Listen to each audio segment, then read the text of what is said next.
Hi, it's Sean from AMT class, obviously. The musical I did was Avenue Q. It was conceived by Robert Lopez and Jeff Marks.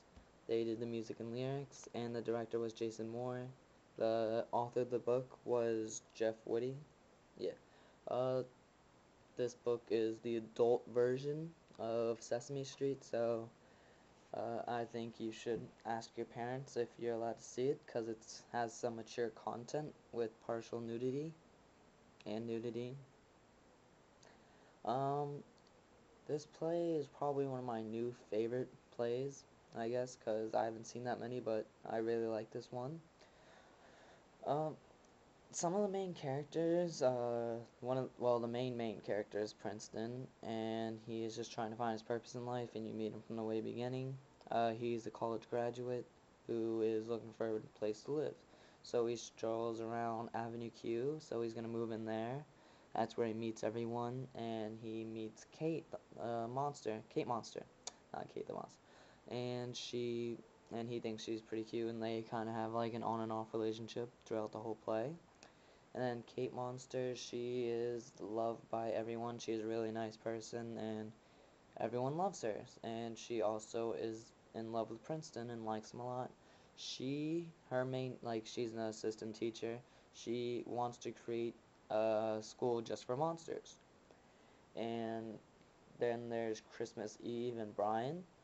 They're married, and Christmas Eve works at a Korean deli.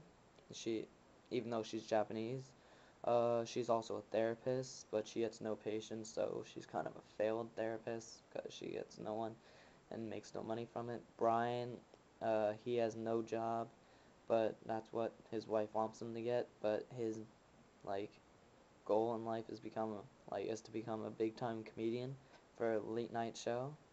Then there's Lucy the Slut, who obviously is, according to her name, a slut.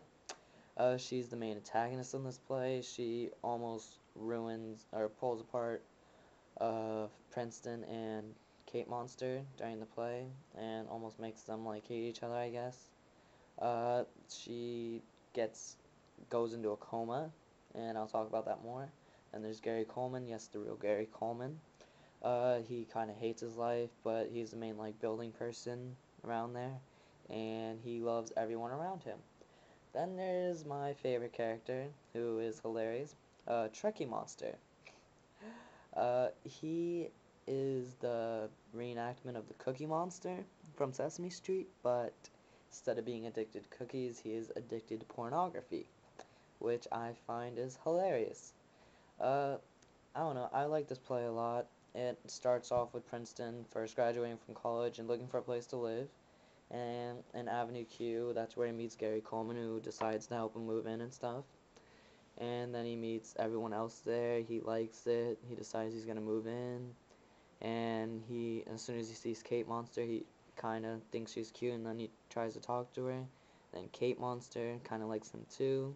And then Christmas Eve tells her to go for him. And Princeton, to show Kate Monster that he likes her, he asks her out on a date, and they go to the Around the Clock Cafe, and they get a singer everybody will remember, who actually turns out to be Lucy the Slut, and her role is like a little seductive little person. And then she takes Princeton away from Kate Monster, and they get it on.